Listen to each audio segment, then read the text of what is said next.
Bom dia.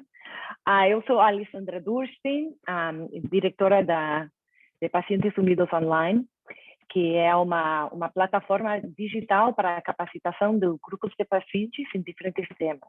Também em espanhol e português, e inglês também. Também árabe, mas eu acho que isso não é muito importante para vocês. Então, é o www.pacientesunidos.org. Então, lá temos cursos de temas como recaudação de fundos, advocacy, e comunicação com mídia, e outros temas que são interessantes para grupos de pacientes. Mas, em cima disso, nós fazemos esses webinários com expertos, porque achamos que é super interessante ver os estudos de caso de diferentes ONGs e que eles estão fazendo bem, quais são alguns desafios para os grupos, porque normalmente isso são similares para todos. Então, esse ano, quer dizer que todo mundo estava ficando em casa, então nós fizemos um esforço com os webinários para enfocar em o mundo digital. Então, estivemos falando de como fazer a advocacy digital, como fazer o lobby digital.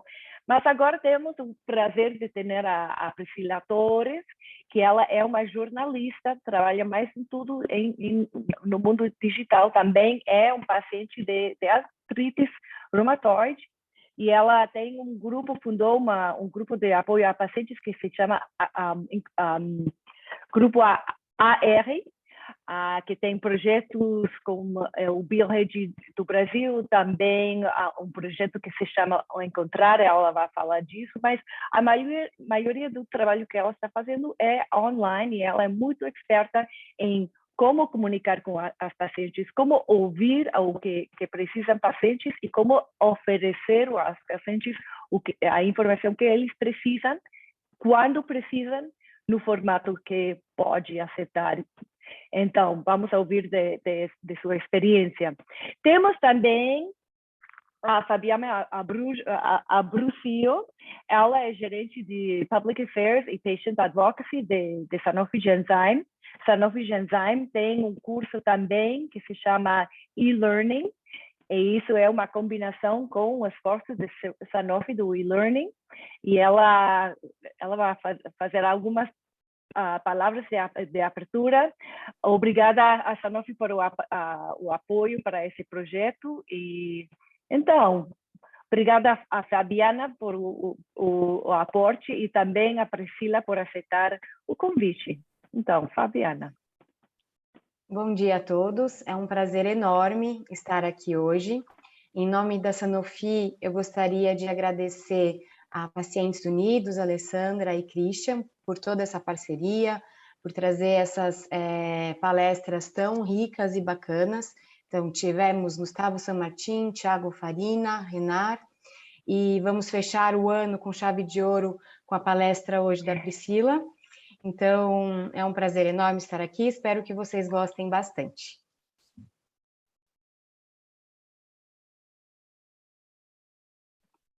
Então, obrigada, Fabiana. Priscila vai compartilhar sua tela agora e vamos a falar do mundo online e como pacientes estão usando o mundo online para melhorar seus tratamentos e também seu estilo de vida. Muito obrigada, Alessandra, pelo convite, e eu agradeço a confiança no nosso trabalho e a oportunidade de estar aqui compartilhando um pouquinho daquilo que a gente faz todos os dias há pelo menos 15 anos, e que nós gostaríamos muito de contar um pouquinho como que tem sido feito e de que forma que podemos fazer enquanto associação de paciente sem termos os custos tão elevados, né? Durante a minha trajetória de paciente experto, muitas vezes eu ouvi apresentações falando de marketing, de comunicação em mídia social para associações de pacientes, sempre utilizando recursos financeiros de terceirizados. Mas isso sempre era muito difícil de pensar como incluir isso dentro da rotina de uma associação de paciente, porque nem sempre temos o recurso financeiro para contratar esse serviço, né? Então, eu sempre tenho uma certa dificuldade com o Zoom. Para passar a minha tela aqui. Tá? Essa sou eu, sou Priscila Torres, eu represento o Grupo de Apoio ao Paciente Reumático do Brasil, o Grupar, a Biorrede Brasil, o Grupo Encontrar, a Associação Brasileira Superando o Lúpus, o Grupo de Apoio ao Paciente Artrítico de São Paulo e a Abrapos, que formamos em São Paulo a Rede Paulista de Apoio aos Pacientes Reumáticos. Eu sou também presidente da Associação Pan-Americana de Associações de Pacientes, a SOPAM, e sou membro da Comissão de Ciência, Tecnologia e Assistência Farmacêutica do Conselho Nacional de Saúde, e nesse dia 16 eu assumo como Conselheira Nacional de Saúde, representando a Biorrede Brasil. Não tem como falar sobre comunicação sem contar um pouquinho sobre a minha jornada. Eu era técnica de enfermagem no ano de 2006, quando eu fui diagnosticada com artrite reumatoide. E naquele ano não tínhamos a quantidade de conteúdos que temos hoje sobre diversos temas, inclusive sobre as doenças reumáticas, e eu, de repente, me tornei paciente. E como todo paciente, eu fui buscar na internet informações sobre a minha doença. E à época, o que eu encontrei foram informações muito duras, imagens com sequelas severas da doença, e aquilo diminuía muito a minha perspectiva de qualidade de vida. E então eu comecei a pensar em quanto tempo eu estaria tão limitada, o quanto que a doença iria tirar a minha mobilidade, tirar a minha qualidade de vida. Então, eu comecei a entrar em um mundo de desespero, lendo as coisas que tinha no Google em 2006, até que eu tive a ideia de começar a buscar outros pacientes na internet. Porque o meu diagnóstico me impactou muito, porque eu estava há 10 anos trabalhando em hospital, eu estava acostumada a lidar com a dor, mas não era a minha dor, era a dor do outro. Então, o que tinha na internet e o que eu estava sentindo me trazia uma baixa perspectiva de qualidade de vida. Então, foi quando eu fui para a internet, nos grupos do Yahoo e no Orkut, encontrar outros pacientes que pudessem compartilhar comigo a sua jornada, que pudessem me ensinar como conviver com a doença, e então nasceu o Grupo Encontrar, que é o encontro de pessoas com artrite reumatoide, que ele veio a partir da publicação do meu blog, o Artrite Reumatoide, que hoje é um blog que nós temos anualmente mais de 5 milhões de visitantes únicos, e isso foi a nossa métrica do ano de 2020. E nós lançamos o seguinte slogan: dor compartilhada é dor diminuída, e com isso a gente trabalha a aceitação. O objetivo da criação do grupo e do blog, inicialmente, foi conhecer outras pessoas, compartilhar histórias de vida real e pensar o quanto que nós podemos ter qualidade de vida apesar de viver com uma doença crônica. Mas com o passar dos dias, com o passar dos meses, era como falar de alimentação saudável para uma pessoa desnutrida por falta de alimentos que vive em uma situação precária. Então, existia a necessidade de falar sobre políticas públicas. Então, a gente começou a ampliar esse engajamento, a mobilizar mais os pacientes para que eles pudessem ter maior participação social. A foto na parte superior é do nosso primeiro encontro, realizado no ano de 2008, no Café Girondino, aqui em São Paulo, e aqui são exemplos de eventos presenciais realizados através das nossas redes sociais, e que a gente tem muita saudade de realizar esses eventos e voltar à vida normal. O cenário da artrite reumatoide, quando nós começamos a entender o que era advocacy, era um cenário muito difícil. Nós tínhamos somente 3 medicamentos no SUS, e esses 3 medicamentos de novas tecnologias, eles eram muito semelhantes. E existia, naquela época, 3 outros medicamentos não fornecidos, que eles tinham uma judicialização muito onerosa. Então, a gente começou, junto com os grupos de pacientes tradicionais do Brasil, a apoiar o trabalho da Associação Nacional de Grupos de Pacientes Reumáticos, a ANAPAR, para militar pela atualização do protocolo clínico e diretrizes terapêuticas de artrite reumatoide. E o resultado que nós temos hoje é isso. Em 2006, quando eu fui diagnosticada, nós tínhamos 13 medicamentos no sistema público para artrite reumatoide, e no ano de 2021 nós temos 25 medicamentos, sendo 14 medicamentos sintéticos, 8 medicamentos imunobiológicos e 3 pequenas moléculas da tecnologia Janus-Quinase. Então, são 3 novos medicamentos, ou seja, o Brasil tem hoje, para artrite reumatoide, acesso a todas as tecnologias disponíveis no mundo. Então, isso é um um orgulho muito grande da participação social, do trabalho coletivo, das associações de pacientes e do controle social para que as pessoas possam ter oportunidade de acesso no tempo certo. Bem, hoje eu vou falar para vocês um pouquinho sobre a jornada do paciente, o perfil do paciente online, a construção da informação, a construção da sua autoridade digital, alguns exemplos de publicação, agenda editorial e gerenciamento de redes sociais. Bem, isso é o paciente online. O paciente, quando ele recebe um diagnóstico, ou quando ele tem a hipótese de ter alguma doença, quando ele tem algum sintoma, ele vai para a internet buscar aquilo que ele está sentindo. Por exemplo, em artrite, o paciente pode escrever no Google dor no dedo, mãos rígidas, mãos que não abrem, ou dificuldade ao acordar para se movimentar.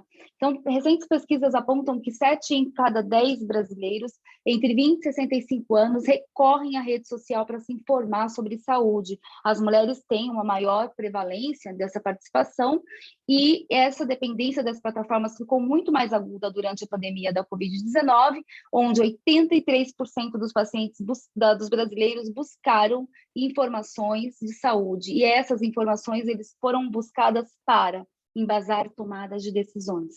Então, isso ressalta o quanto que é importante que a rede social tenha informações de qualidade e que a gente possa estar presente para que todos os pacientes, em diferentes etapas desse paciente online, ele possa encontrar a associação de paciente e que a sua associação de pacientes se torne referência para essa comunidade sobre esse tema.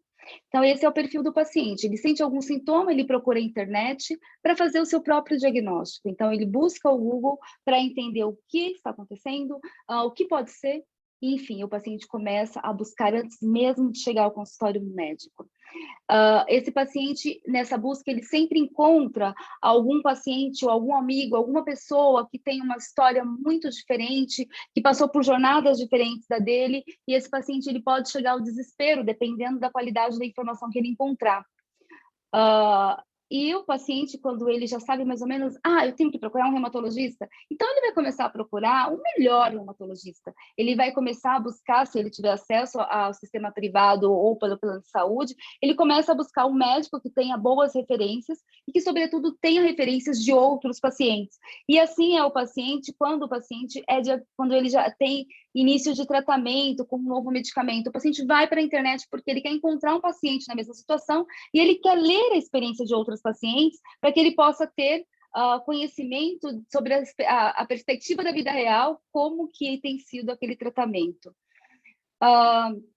Muitas vezes o paciente ele retorna ao médico com perguntas, opiniões e preconceitos de toda essa busca dele. Então, muitas vezes o paciente coloca o médico ali no papel de que eu sou o paciente, eu que vou dominar essa consulta, então ele começa a ter um comportamento com o médico que não é muito adequado, que pode interferir no relacionamento médico-paciente. Por isso é muito importante o trabalho das associações de pacientes, de educar e empoderar o paciente, para que ele possa ter um relacionamento de confiança, um relacionamento de parceria com o seu médico, e que ele possa ter um médico como a sua fonte número 1 para validar as informações que ele tem acesso através da internet. E aqui é um pouquinho do que eu já expliquei, né? Esse é o papel das associações de paciente, mediar esse conflito, ser referência no que está abordando e trazer a criação de informações sobre a doença que vocês falam, a classe terapêutica, se é reumatologia, neuro, gastro, enfim, seja qual for a especialidade, toda essa palestra é adaptável para a sua especialidade. Então, o papel das associações de pacientes nas redes sociais é formar pacientes ativos e responsáveis, pacientes que saibam sobre a sua doença, que saibam sobre o tratamento da sua doença, que tenham informações para o autocuidado, mas que, sobretudo, também tenham consciência da importância da sua participação social para mudar o cenário de atenção à sua doença no seu país. E esse daqui é um pouquinho de como definir o melhor canal de comunicação.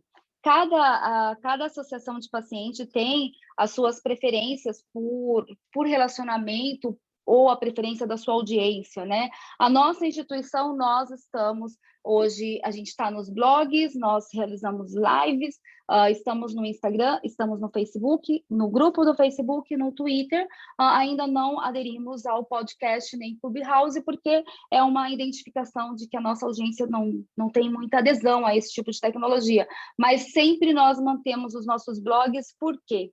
O Facebook, o Instagram, o Twitter e os grupos do Facebook não são redes nossas, são redes do seu marketing, né? Então, essas são redes que não pertencem à sua entidade. Então, a gente tem que manter conteúdo ali, mas a gente tem que ter um repositório de referência que, se o Facebook excluir a sua fanpage, você não vai perder a sua informação, porque tudo que você publica na fanpage, você também publicou no seu site. Então, é muito importante lembrar que a gente precisa de um cartão de visita, todo mundo tem que ter uma casinha, e o site para a associação de paciente, o blog, ele tem que ser a sua referência número 1. As redes sociais têm que ser secundária a isso.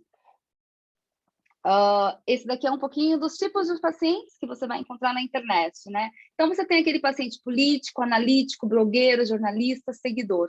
O segredo das associações de pacientes está em falar e se relacionar com todos esses tipos de pacientes, porque nós precisamos dele. O paciente político, ele é extremamente importante para nos ajudar a defender argumentos políticos, a defender participação em políticas públicas, a buscar assinantes em manifestos online. Então, todos esses tipos de pacientes, eles precisam ser contemplados pelo nosso trabalho de comunicadores. E a gente precisa identificar o nosso público, criando conteúdos que sejam válidos para todos eles e buscando estabelecer uma relação de confiança, evitando entrar em situações polêmicas, políticos partidárias, religiosas nas redes sociais, mas levando sempre a voz do paciente, a evidência de vida real do paciente como base do seu trabalho online. Então, aqui eu falo um pouquinho sobre o engajamento, a etapa do engajamento, que a gente termina criando essas 4 etapas de uma forma muito natural, que é a conscientização e apoio baseado em informação. Então, a gente fala muito de decisões e responsabilidades compartilhadas. Não podemos falar em responsabilidades compartilhadas, em decisões compartilhadas, se o paciente não está informado. Então, o nosso papel é informar o paciente sobre diferentes perspectivas da sua jornada de tratamento e da sua jornada de vida real, porque muitas vezes a vida do paciente não se resume somente a tomar medicamento e tratar a sua doença. Esse paciente tem que estudar, tem que trabalhar, esse paciente tem que ter vida social, e o nosso papel está em ajudá-los e apoiá-los em todas essas questões, para que a gente possa ter, finalmente, impacto social de mudar a perspectiva daquela doença no nosso país. Então, essa é uma etapa da construção de conteúdo em saúde que vocês precisam estudar e precisam ter isso como base para fazer a sua programação, o seu cronograma de trabalho. A gente precisa sempre trabalhar com a apuração. Eu preciso escutar o que diz a minha audiência, eu preciso avaliar os dados de vida real daquele tema que eu defendo, para que eu possa avaliar os dados científicos e fazer uma correlação entre evidência científica e evidência de vida real, e de que forma que eu posso transformar isso em informação para informar, empoderar e engajar a minha audiência.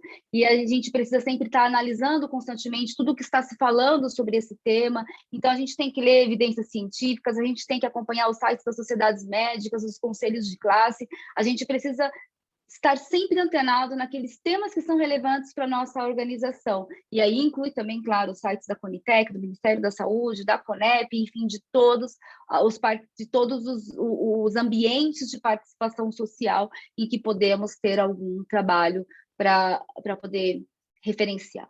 A curadoria de informações é uma situação de extrema relevância hoje em dia, porque nós estamos vivendo uma infodemia.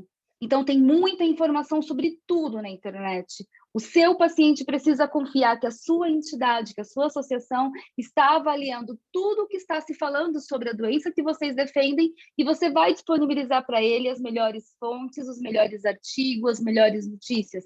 Nem tudo que é notícia em um grande jornal é de qualidade para o nosso paciente. Por exemplo, o Domingo Espetacular, o Fantástico e o Globo Repórter sempre descobrem a cura de alguma doença, sempre anunciam algum tratamento super inovador, que quando você vai verificar ali, ele não tem evidência científica. A exemplo disso, a gente tem o Fantástico de alguns anos atrás, o Globo Repórter, que é uma um programa jornalístico que sempre passa na sexta-feira de noite no Brasil, ele sempre fala sobre coisas inovadoras. E um dia ele fez uma matéria super extensa da vitamina D, que curava várias doenças. E você teve vários pacientes influenciados a abandonar o seu tratamento e se tratar atualmente com a vitamina D. Então, o nosso papel enquanto organização de paciente, no dia seguinte, é ter um conteúdo referenciado por um dado científico dizendo o que é a vitamina D, como ela deve ser usada, qual a importância do paciente não se tratar com base em informações na internet, e sim conversar sobre o seu médico sobre o tema. A etapa da construção da autoridade digital. É muito importante que a sua associação seja autoridade digital para o seu público, para os pacientes que te seguem, para os membros da sua entidade. A gente precisa ter credibilidade, criar conteúdos relevantes, ter sempre fontes seguras, criar uma frequência nas publicações. Por exemplo, todos os dias você tem que ter uma publicação realizada no mesmo horário. Ou se você vai ter publicações 3 vezes por semana, você vai ter 3 vezes por semana publicações às 10 horas da manhã. O seu público vai ficar esperando o seu novo tema, ele vai ficar esperando essa publicação. E a gente tem um ditado muito conhecido no Brasil, que quem não é visto não é lembrado. Se você não tiver frequência nas suas publicações nas redes sociais, você não vai criar uma fidelidade do seu público para a sua importância, para a sua referência naquele tema. É importante ter originalidade, você definir a sua própria linguagem, como que o seu público, lá no slide anterior, quando a gente fala de escutar o nosso público, é escutar e avaliar o nosso público para saber como escrever para ele e qual é a linguagem adequada. A linguagem adequada para todos os tipos de pacientes, a linguagem adequada para todos os tipos de faixa etária, e então assim a gente consegue ter conteúdos relevantes e a gente consegue promover o engajamento do nosso público. Temas muito importantes na internet que super funcionam são enquetes, perguntas. Por exemplo, eu estou formando a agenda editorial de 2022. O que você gostaria de ouvir, de ler aqui na nossa rede social? Então, o seu paciente ele vai te dar dicas para que você possa criar conteúdos que sejam relevantes, que ele tenha interesse e que ele vai ficar ansiosamente esperando para que você possa fazer. Eu tenho uma sugestão de pauta para 2022 com mais de 3.500 sugestões de pautas. Então, a gente tem que sentar e avaliar tudo aquilo e organizar a agenda do ano inteiro para contemplar todas as pautas sugeridas. Exemplos de publicações, isso é muito legal. Como falar de farmacovigilância para um paciente sobre um medicamento muito usado por ele e que é muito difícil de ser usado. Por exemplo, o metotrexato e o corticoide. É muito comum nas doenças imunomediadas, o corticoide também é utilizado nas doenças oncológicas. Então, a gente tem um dado de vida real, né? A gente está vendo a Barbie quando ela não toma corticoide e quando ela toma corticoide. A Barbie é diferente. Como que a gente vai falar para o paciente sobre isso? Ilustrando isso de uma forma simpática, empática, respeitosa. Eu sou muito criteriosa com essa questão de memes. Na minha rede social não tem muito memes, porque eu acho que meme sempre termina ofendendo alguma quantidade de pessoas e pode te criar conflitos, mas a gente sempre cria publicações desse tipo dia de metotrexato é assim. Então, antes do MTX, você está lindo, belo, feliz. 3 horas depois, você está enjoado. Os próximos 3 dias, você está fadigado, cansado. E o que você faz na próxima semana? Abandona o tratamento e não fala para o seu médico. O que você faz? Você tem efeito colateral e não registra isso no Vigimed da Anvisa. Você não reporta ao fabricante do medicamento. Então, a gente cria publicações com ilustrações muito simpáticas, empáticas ao paciente, mas que no decorrer do texto daquela publicação a gente fale aquilo que importa, né? Os efeitos colaterais são importantes de serem reportados, a farmacovigilância é uma ferramenta de importante melhora da qualidade do medicamento, então a gente precisa registrar evento colateral. Um outro tema muito importante são as mensagens motivacionais. Paciente brasileiro adora receber bom dia, como você está? O seu dia vai ser lindo. Mas ele também gosta de falar a dor é uma desgraça, o medicamento é um inferno, aquele médico está perturbando a minha vida. Se você falar isso na rede social, você vai ter muitos seguidores e você vai ter muitos e muitos comentários, mas não é positivo. Então, a gente tem que fazer publicações que sejam positivas, que sejam empáticas, que remetam à vida real do paciente, que envolvam o paciente com a sua com a sua publicação e que promovam ao paciente a sensação de pertencimento, né? Eu estou seguindo essa página porque ela me representa, ela sabe o que eu estou vivendo e ela fala comigo todos os dias. Então, é isso que a gente tem que ter, a pegada do que o nosso público gosta e como que ele gosta. Falar sobre a jornada do paciente com a perspectiva do paciente é uma excelente ferramenta de engajamento. Dados de pesquisa de comunicação apontam que contar histórias engajam 296% mais com o tema do que qualquer outra publicação.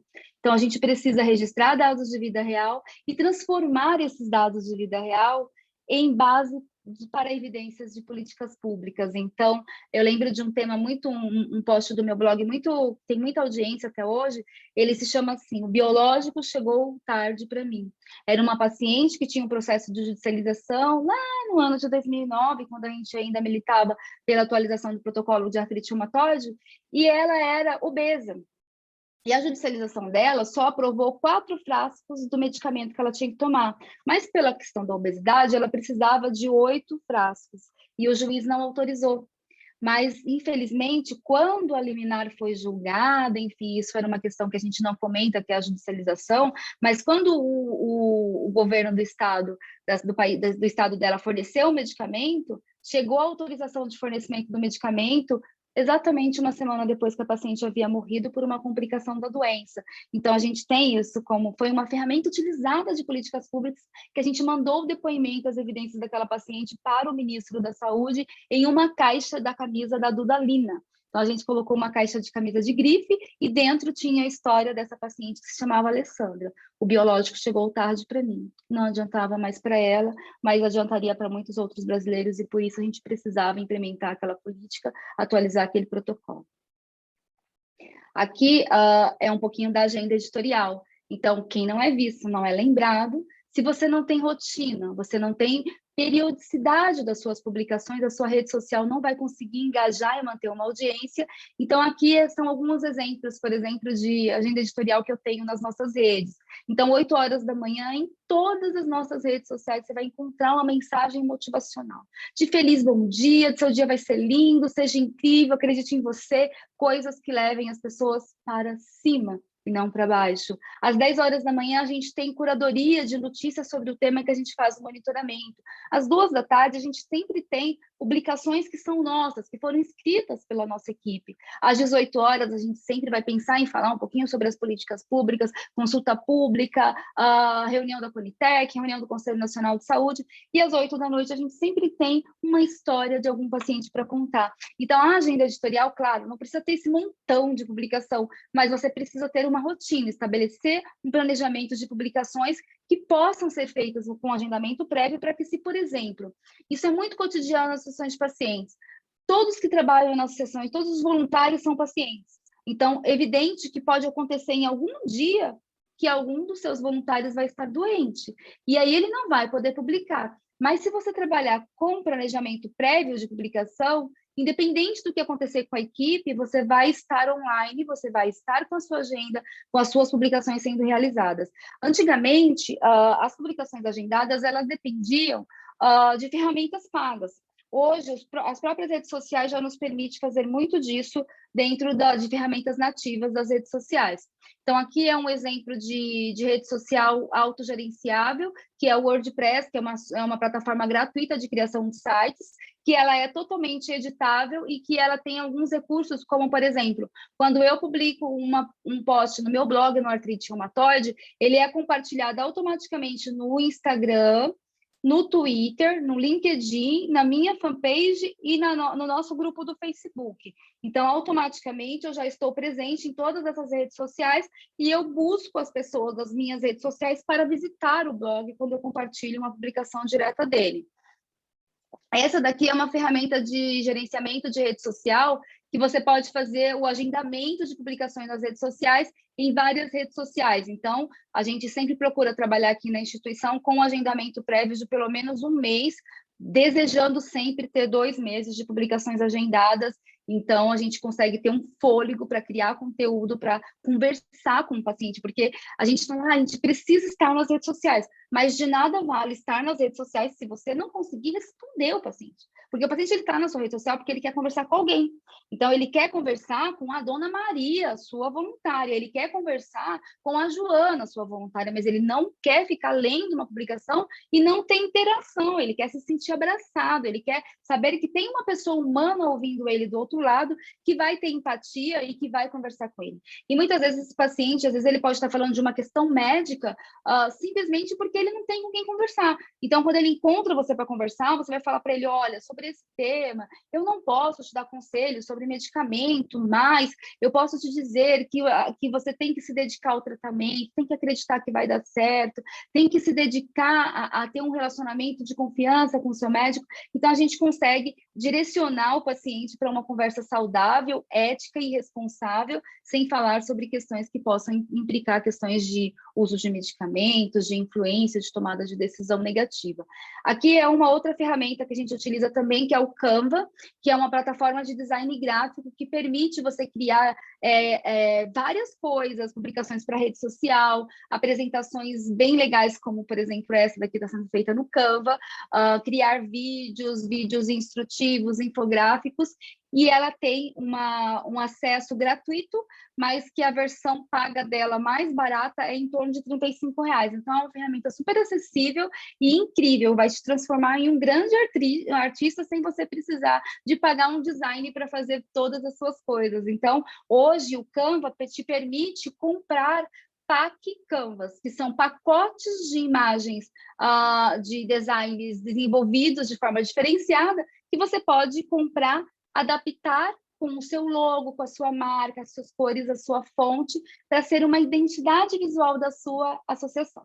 Uma identidade visual criada por um design, com um planejamento de criação de posts nas redes sociais custa muito caro. Então, o Canva, ele é incrível, nós usamos o Canva há muitos anos e é uma ferramenta que a gente sempre recomenda. Outro ponto de quando você começa a criar conteúdos nas redes sociais e você começa a ter uma certa relevância na rede social, as pessoas começam a te perguntar muitas coisas. E aí a gente sempre cria as 20 perguntas mais frequentes e aí a gente configura respostas frequentes para as perguntas mais frequentes. Então, essas respostas são sempre avaliadas pelo nosso comitê médico. Então, se tem, por exemplo, agora durante a pandemia, a gente teve muita pergunta assim, o que é imunossuprimido? Quem toma vacina da Covid? Tomo biológico, posso tomar a vacina da Covid? Tomo corticoide, posso tomar a vacina da Covid? Quem vai tomar a terceira dose da vacina? Então, a gente cria respostas para essas perguntas mais frequentes e essas respostas ficam salvas nas nossas redes sociais, no Instagram, tanto no Instagram quanto no Facebook e no WhatsApp. E quando os pacientes fazem essa pergunta, a gente já tem essa resposta pronta. Isso agiliza muito o nosso atendimento e são ferramentas gratuitas das redes sociais que a gente não precisa pagar para utilizar. Aqui, por exemplo, são respostas rápidas também no WhatsApp Business.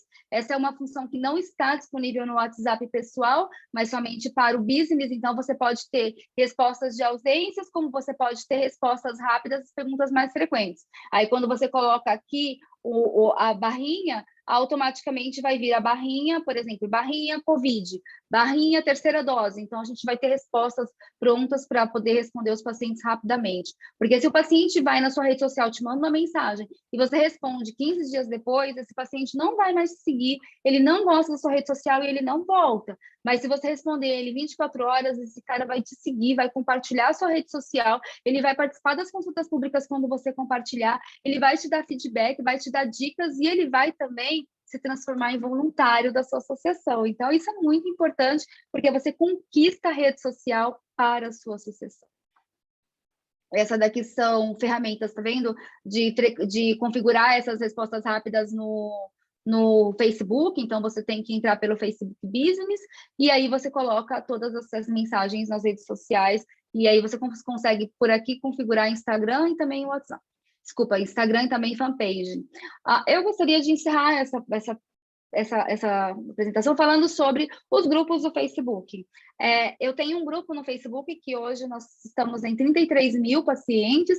Esse grupo é a minha maior base de engajamento, de empoderamento, de participação social. Então, tudo que a gente coloca ali, os pacientes se sentem motivados a participarem. Então, seja uma consulta pública, seja um abaixo-assinado, manifesto, o paciente participa muito. Mas isso a gente faz desde o ano de 2006, que a gente veio lá do Orkut.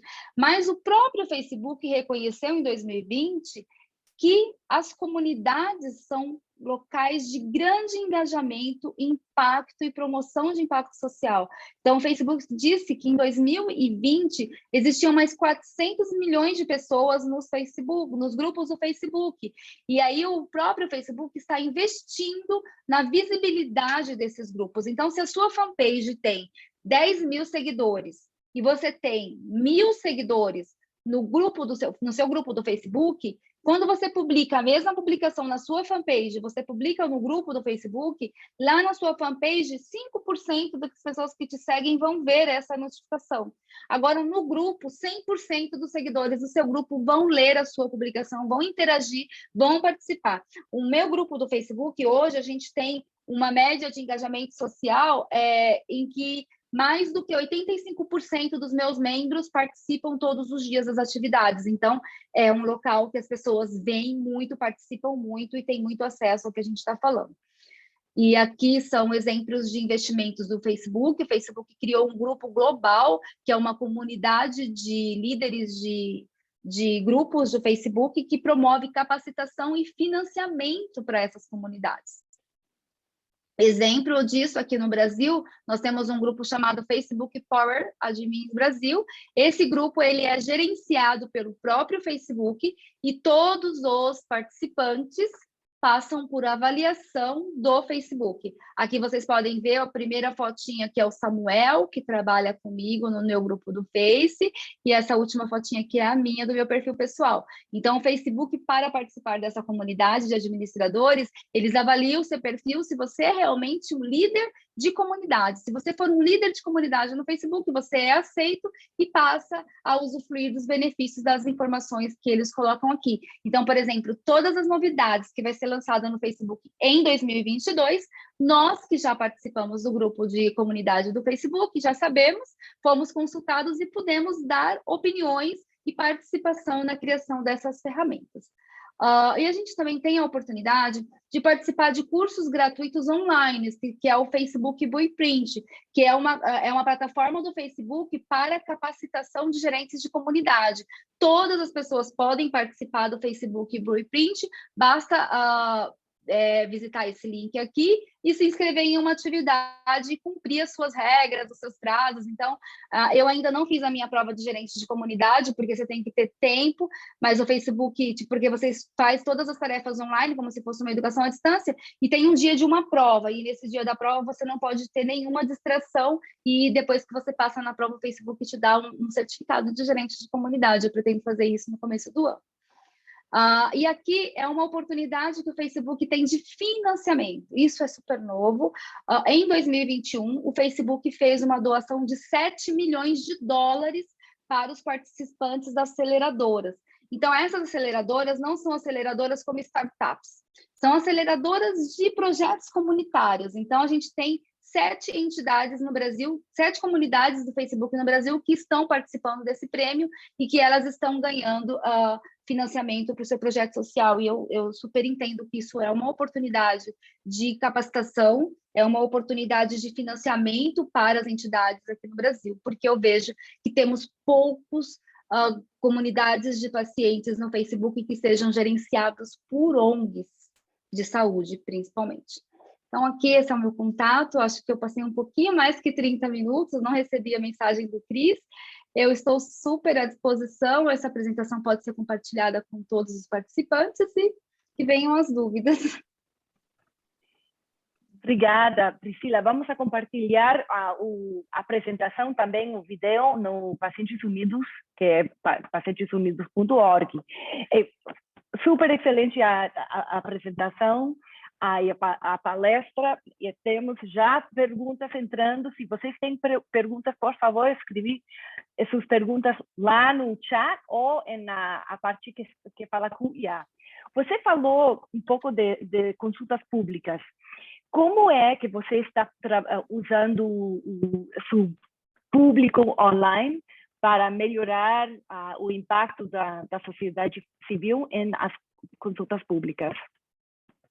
Sim, nós fazemos, primeiro que aqui no Brasil a gente tem, agora na Conitec, a partir desse ano, começou a ter os pacientes testemunhas da Conitec.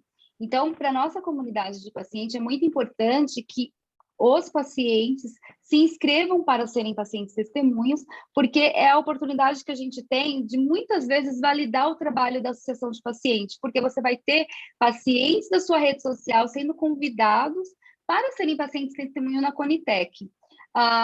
Como que a gente faz para poder divulgar e engajar pacientes para participar de consultas públicas? Nós avaliamos o que a Conitec publica no relatório social e no relatório técnico, e a gente tenta extrair dali informações para que o paciente possa compreender aquela consulta pública.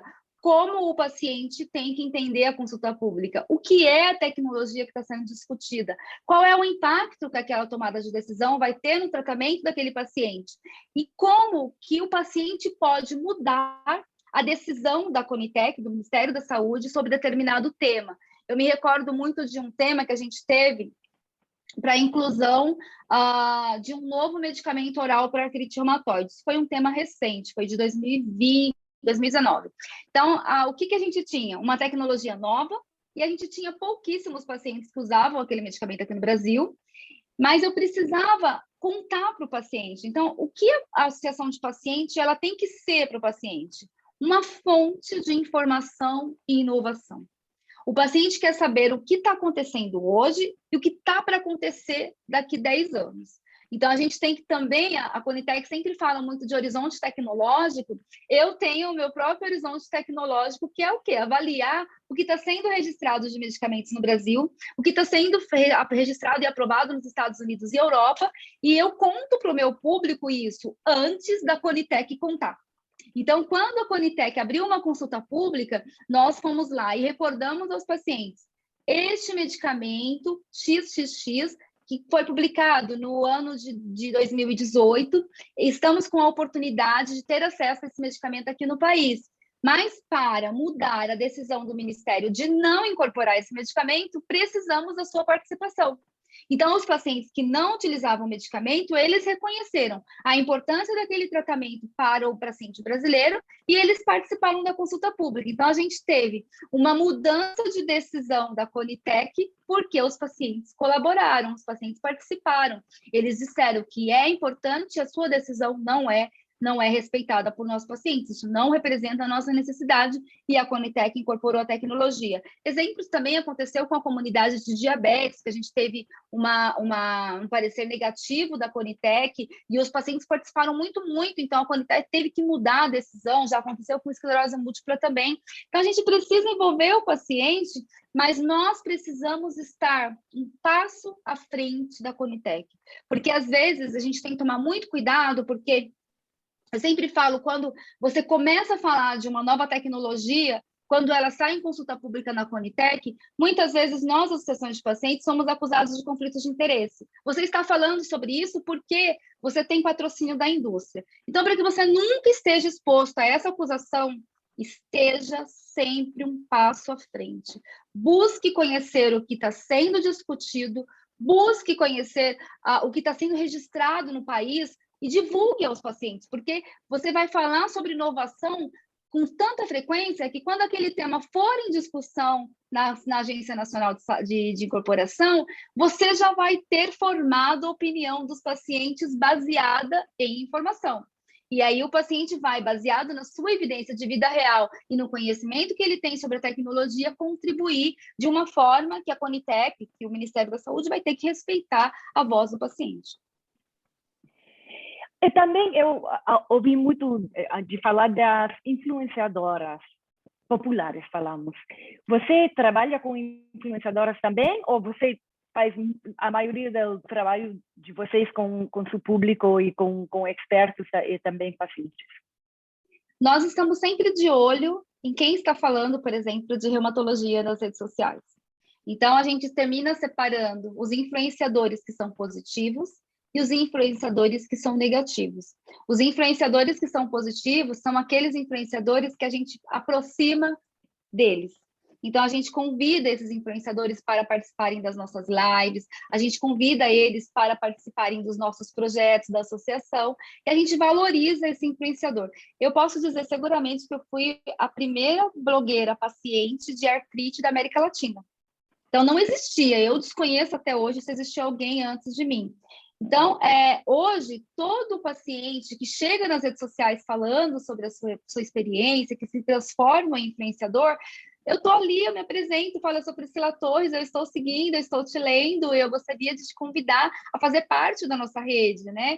E aí a gente traz ele para pertinho da gente. Agora, aquele influenciador que ele fala sobre tratamentos médicos sem regulação, que ele fala sobre tratamentos médicos que não têm eficácia, esse influenciador, ele entra na nossa lista negativa. Eu não convido ele para me apoiar, porque ele vai só bagunçar a minha rede, criar discórdia, desinformação. Então, uma forma que a gente tem de não fortalecer esse influenciador negativo é não colocando ele nas nossas redes. Então, os outros influenciadores, por exemplo, na nossa rede social, todo dia a gente reposta conteúdo de blogueiros pacientes, porque para eles é muito importante serem reconhecidos e serem reconhecidos como importante, né? Então, o influenciador, ele é muito importante, mas a gente precisa, enquanto associação de pacientes, convidar eles para estar juntinho da gente. Eu sempre falo que toda associação de paciente deveria ter um blogueiro para chamar de meu, porque aquele blogueiro, ele vai te ajudar a entender tecnologia, ele vai ajudar a aumentar a sua presença online, porque para uma associação de paciente offline, entender o mundo digital é muito difícil. E às vezes pode custar muito dinheiro que a associação não tem, mas se ele trazer um blogueiro para dentro da entidade e ele capacitar, empoderar esse blogueiro, ele vai ter o engajamento do blogueiro para levar a sua causa com mais alcance, com mais voz. Eu fui acolhida por uma entidade, né, que foi pelo Grupar, então a Ana Lúcia foi super inovadora de ser maluca, de acolher uma blogueira no ano de 2008, e assim nós estamos juntas até hoje, e a gente acredita muito que isso cresceu muito o trabalho da associação, e também fez com que a associação tivesse muito menos custos para poder entender as novas tecnologias, para poder estar presente no mundo digital e se tornar uma referência, né?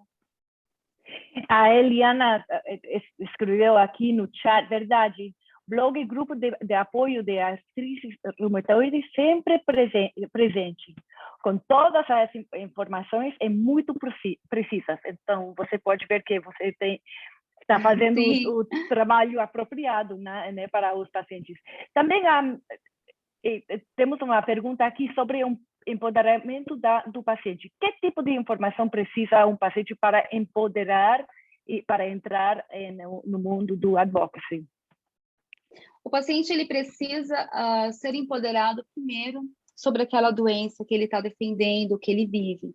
Então, um paciente empoderado é aquele paciente que ele conhece um pouco da evidência científica, um pouco da base regulatória do país, mas que ele não esquece da sua essência de paciente.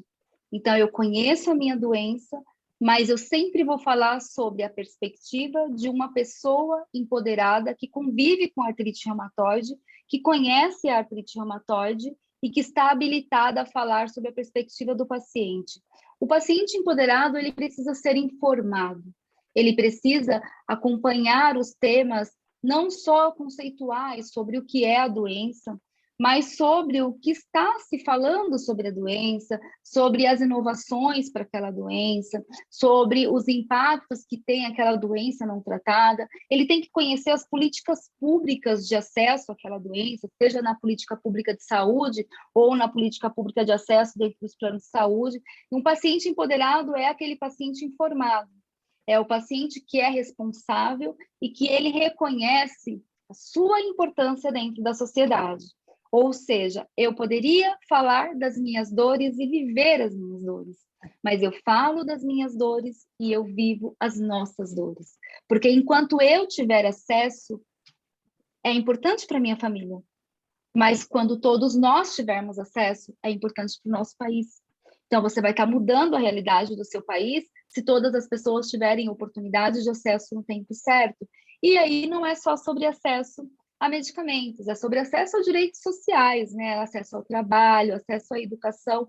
Então, o paciente empoderado, ele tem essa perspectiva de informação sobre todos os aspectos do cenário de vida real de um paciente. Então, o paciente, ele não precisa só de remédio, ele precisa de trabalho, ele precisa de educação, ele precisa de acessibilidade, ele precisa que os direitos fundamentais sejam garantidos, porque não adianta a gente ter acesso a medicamentos modernos se quando o paciente tem a doença em remissão, a doença controlada, ele não tem emprego para trabalhar. Então, a gente precisa ter que esse paciente tenha condições de ter dignidade de vida e todos os seus tipos de acessos contemplados dentro das políticas. Isso é o conhecimento do vida do paciente, que não é só acesso a tratamento, mas também tem outras barreiras na vida quando uma pessoa tem uma doença crônica, né? Tem uma pergunta aqui: quanto dinheiro há que invertir em suas publicações? Bom, eu acho que você pode falar de orçamentos e orçamentos, né? Eu vou falar do orçamento que nós começamos. Ele era zero, né? Zero. Nós não tínhamos financiamento para comunicação. Então, nós tínhamos que sermos os nossos jornalistas, o nosso social media, nós tínhamos que ser o nosso analista de marketing, a gente tinha que ser tudo. Então, o que você tem que pensar em orçamento? Eu acho que a primeira coisa que a gente tem que fazer é pensarmos, eu vou colocar aqui a minha apresentação, é o quanto que você precisa identificar no seu público quem são as pessoas que podem te ajudar a criar essa agenda editorial. Então, se você primeiro pensar nos voluntários que têm maior habilidade de trabalhar online, de ter comunicação, você começa a ter condições de planejamento. Então, por exemplo, se você identifica no seu grupo os diversos tipos de pacientes e você começa a avaliar esse paciente, tornar ele um voluntário, você vai ter capacidade de ter uma agenda editorial. Por exemplo, há 2 anos, nós estamos trabalhando com estagiários na associação. Então, a gente abriu estágios de comunicação e hoje nós temos jornalistas estagiários que nos ajudam a fazer o nosso trabalho de comunicação. Então, o quanto você precisa de orçamento, ele tem que estar muito alinhado dentro da sua capacidade financeira. Então, assim, se você for pensar em ter um orçamento para estar nas redes sociais, eu acho que é muito difícil, porque para você levantar uma captação de recurso através do seu trabalho nas redes sociais, você tem que ter audiência. Então, se você tem 0 seguidores, se você impacta 0 pessoas todos os anos, vai ser difícil você pagar isso. Mas eu acho que a gente pode falar assim, quais são as ferramentas importantes para que eu possa ter a presença online? Então, acho que 2 ferramentas super importantes que eu apresentei, o Canva e o Ethos. São 2 ferramentas que você vai gastar aí por mês menos do que R$100 e vai te permitir fazer um planejamento de uma agenda editorial contínua, de qualidade, com imagens bonitas, porque não tem coisa pior que fazer coisa feia na internet. Você faz coisa feia na internet, você vira meme. Então, em vez de você ser respeitado, você vai ser lembrado, nossa, cada coisa horrível que aquela associação faz. E, às vezes, nem sempre o que é moda dentro da internet não cabe para a gente. Nós, enquanto organização de paciente, a gente tem que vestir o sapato que cabe no nosso pé. Então, a gente não pode querer vestir o sapato do pé do outro. Então, por exemplo, se está uma super onda de criar meme na internet, hoje eu vejo até médicos criando memes, publicações engraçadas. Gente, sempre vai ter alguém ofendido naquilo ali. Se você vai pegar um paciente que está deprimido, ele vai se sentir triste. Então, aquilo não é o seu papel fazer isso. Então, a gente tem que pensar em estarmos dentro daquele sapato que cabe no nosso pé. Primeiro, você está presente online? Você tem suas redes sociais? Dos seus voluntários, quais são aqueles voluntários que têm maior aptidão à rede social? Né? Então, por exemplo, eu tenho uma pessoa que trabalha com a gente há muitos anos, ela é incrível na associação. Ela recebe todas as senhoras, organiza tudo, fica tudo brilhando. Eu fui tentar colocar ela na rede social, não deu muito certo. Então, o que eu tenho que reconhecer? A habilidade que ela tem. Então, a habilidade dela é ótima para estar lá presencialmente na associação, mas não é boa para estar online. Então, a gente tem que identificar do nosso público quem pode nos ajudar. E aí você convida as pessoas, cria uma política editorial, e aí você vai começar a colocar os voluntários para te ajudar dentro daquilo ali. E isso a gente não precisa pensar grande, a gente tem que pensar pequenininho. Às vezes, uma publicação de 3 linhas na rede social já tem um impacto social bem legal. Agora que você está falando de memes, entrou outra pergunta de se um ONG deveria entrar com o TikTok. O que você acha no disso? TikTok? Sim, eu acho que aí a gente vem falando em habilidades. O TikTok, ele é uma ferramenta rápida de vídeos curtinhos. Eu não sei se vocês... Tem um TikTok de uma senhora, de uma vovó, que ela faz cenas de estar com artrite, assim. Ela tem um TikTok legal. Mas o que reza no TikTok é o seu planejamento. Então, a mensagem do seu TikTok, ela tem que ser escrita antes, ela tem que ser lida, relida e lida de novo. E sempre pensar se aquela mensagem ela é positiva, ela está instruindo ou ela está criando estigma. Então, o TikTok, eu acho que assim, são ferramentas, eu ainda não aderi, eu não sou muito boa de TikTok e eu não tenho ninguém na minha rede ainda que tem essa habilidade, então eu não estou no TikTok. Mas a gente tem que pensar que o TikTok ele é super rápido, pode ser uma mensagem super efetiva, mas ele tem que ser planejado. Não dá para você pensar em criar um TikTok no calor da emoção. Se você fizer o planejamento daquele conteúdo, com mensagens chaves, com as coisas organizadas, você vai conseguir ter um TikTok de sucesso.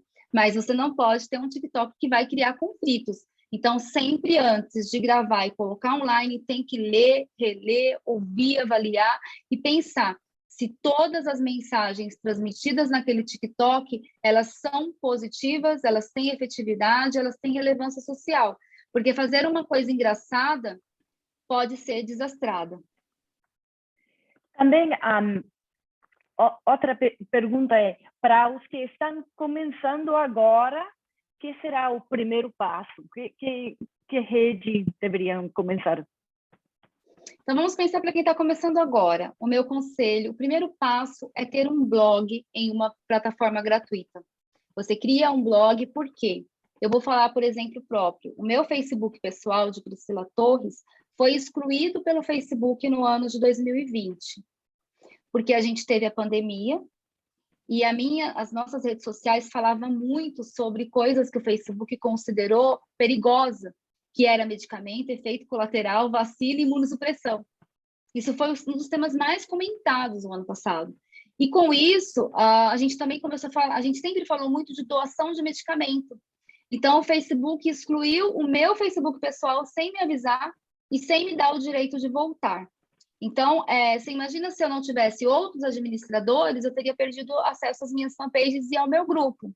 Então, a gente tinha já uma grande maturidade digital, então a gente já tinha tudo isso organizado. Então, o primeiro passo para uma associação de paciente é ter um site, um blog gratuito que diga quem você é, o que você faz, onde você vai estar e como falar com a sua entidade. Esse é um grande erro das associações de paciente muitas vezes, porque você encontra fanpages e Instagram que você não sabe como falar com a entidade, que você manda uma mensagem na rede social e ninguém te responde nunca, e aí o paciente não se sente acolhido, ele não se sente representado. O primeiro passo é ter um blog em uma plataforma gratuita. O segundo passo é ligar esse blog ao Facebook e ao Instagram. Pelo menos Facebook e Instagram. Por quê? No Facebook, eu tenho a população mais velha. Então, no Facebook, as pessoas de 50, de até 75, 80 anos, elas gostam mais de Facebook. Mas a galera jovem está no Instagram. Então, a gente precisa falar com esses dois públicos.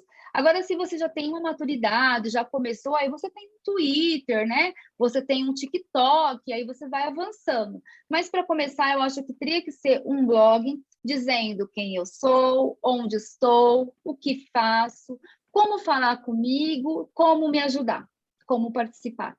São 5 perguntas muito clássicas que quando um paciente, por exemplo, descobri que tenho linfoma e moro em Belo Horizonte, apoio pacientes, linfoma, Belo Horizonte. O paciente vai achar, sei lá, Abralo. Então, assim, você precisa taguear a sua entidade na sua região e para quem você está existindo, para que o paciente possa te encontrar. E isso é muito importante porque é a sua referência, como se fosse o cartão de visita. Esse é o meu blog, a minha carinha, a minha entidade, e é assim como eu estou atendendo a comunidade. É muito claro que isso é... Você tem o objetivo tão claro e me imagino que isso te ajudou quando você estava começando e por isso você tem um público, um povo assim grande que te está seguindo em diferentes plataformas. E também o êxito que você tem na área de políticas públicas também é óbvio e também me imagino que os pacientes estão agradecidos por esse trabalho também. Então, Priscila, muito obrigada. Muito bom fim de ano. Eu acho que esse ano foi mais difícil que eu estava esperando. Eu estava esperando que a pandemia ia baixando, mas a pandemia está vivendo sua vida também. Então, eu acho que a vida nossa online sempre vai seguir com nós sempre. E esse ano era uma parte da vida mais óbvio.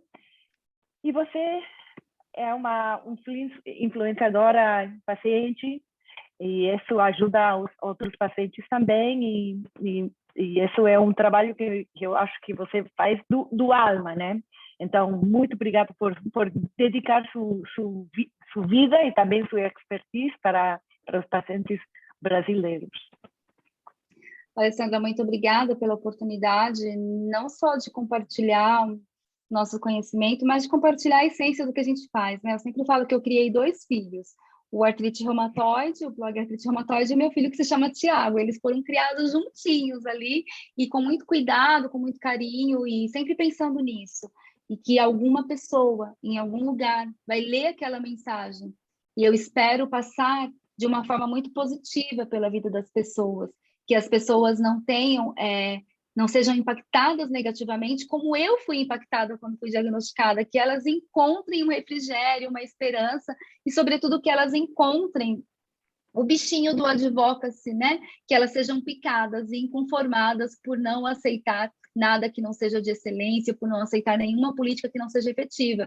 E eu acho que aí está o resultado do que a gente faz, né? Comunicar para engajar, para empoderar, informar e mudar as realidades do nosso país. Super obrigada, parabéns pela Rede Pacientes Unidos, é uma rede que eu participo há muito tempo, há muitos anos, né? A gente tem que parar de falar em anos, senão vamos descobrir que a gente já passou dos 40, mas é uma rede que está aí para poder empoderar e ajudar os pacientes, e ajudar as comunidades de pacientes a melhorarem o seu trabalho, a se profissionalizarem, e isso é muito importante. 2022 está aí, vai ser um ano desafiador e esperamos poder trabalhar juntos nisso. Sim. Dedos cruzados para todos. Bom fim de ano. Feliz 2022. Feliz 22. E esperamos que podemos ver-nos ou em pessoa ou de novo online no ano novo. Obrigada. Muito obrigada. Tchau, Feliz Priscila. 2022. Tchau, tchau. Tchau.